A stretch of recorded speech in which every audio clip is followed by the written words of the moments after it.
Okay, so you are ready to take your grade 1 exam, or your child is ready to take their grade 1 exam, and there's some things that you should be preparing daily to, or at least 5 days a week to get that ready.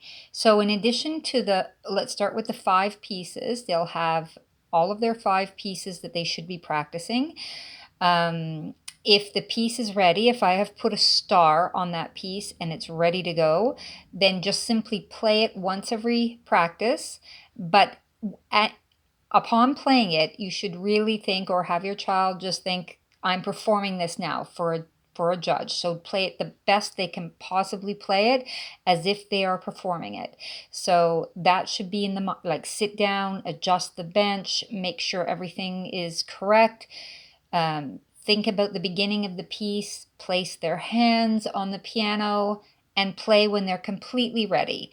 So just as they would for any performance. So if the piece has a star beside it, it's performance ready, but they want to play it as if, they want to practice it as if it's a performance every time.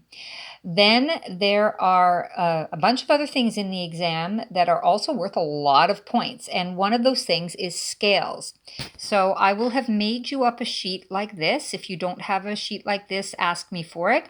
And it says how to practice your grade 1 technique. This should be done every day. If you're practicing on an odd day, 1, 3, 5, 7, 9, etc., then do this list here. And if you're practicing on an even day, do that list there. And I do have a specific video on how to practice that. And if you don't have it and you want it, ask me for it. Now, that piece, these scales, the judge will ask your child about 5 or 6 pieces. They'll mix them up and ask them to do a few here and there, and they have to know them all in order to play whichever ones the judge will ask. So that's why we're doing this practice schedule. And the scales and technique are worth as much as a piece. So do not slack off on these. These are important. Okay, there are other things in the exam. The oral tests, the ear tests, are worth 6% of the exam. There are 3 oral tests which we'll be doing in class to practice, but I want them to be done during a practice at home. So the first one, you can clap a rhythm and have your child clap it back and make sure it's correct. That's all that's going to happen. The judge will clap something a couple times, and then the child will clap it back. That's worth 2% of the mark. It's a quick and easy mark. The second one the judge will play a little tune on the piano, and you can play anything you want, 6 or 7 notes. I'll show you an example. There we go. Here, I'll turn my piano on.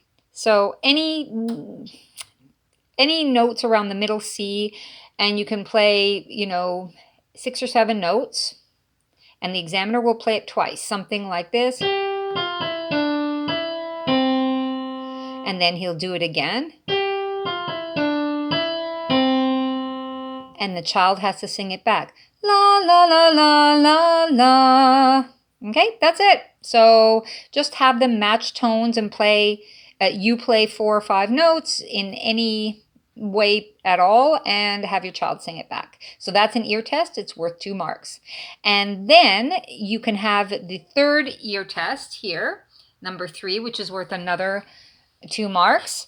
Have your child close her eyes or his eyes, and you play 2 notes on the piano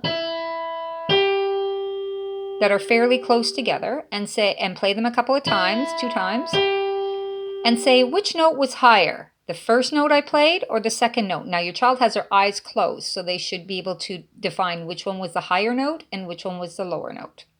And those are the 3 ear tests for grade 1 piano. Very, very simple. Now, the next thing that is worth half a dozen marks on the exam, and remember, 6 marks is the difference between a 74 and an 80, so this is big.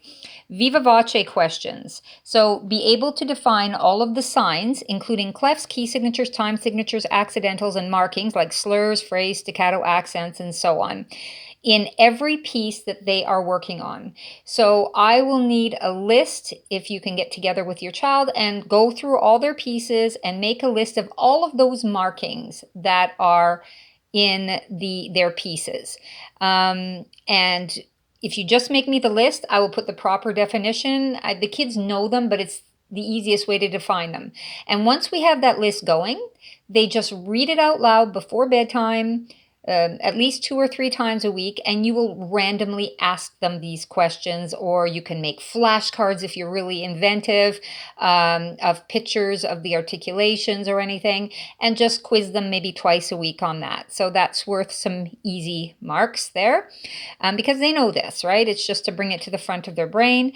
The other one is be able to name any line or space on the treble and bass clef. So if you have Flash Note Derby, you can download that and they can just work on naming. It's just note namings. So you have your ledger notes, or excuse me, your landmark notes. They can practice that.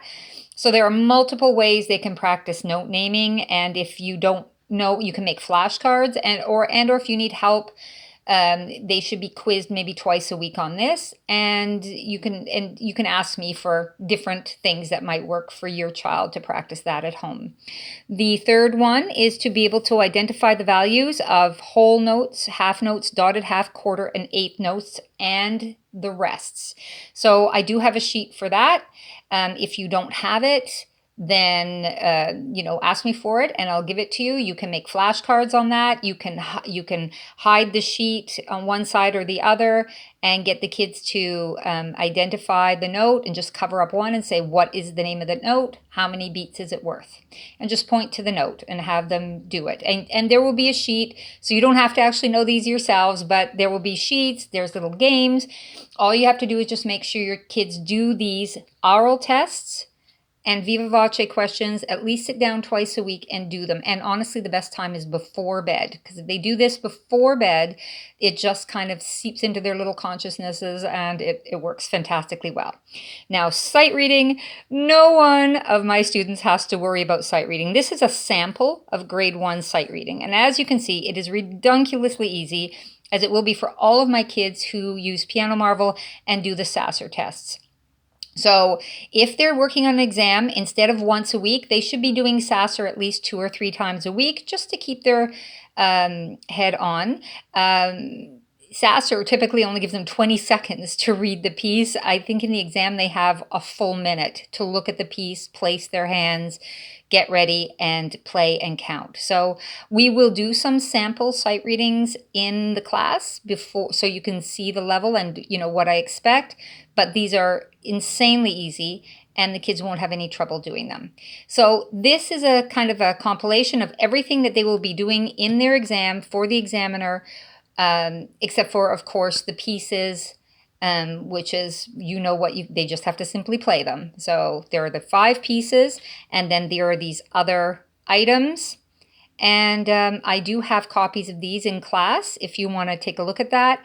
And I do have copies of other things to help the kids play these or practice these at home. So just ask for that if I haven't given it to you, and I likely have, but sometimes I miss some stuff. Just get in touch with me, or if you want one of these little practice pages, which your child might already have, and they should be practicing their scales off of this every day now. Okay, any questions, just email me or message me and we'll get right back to you.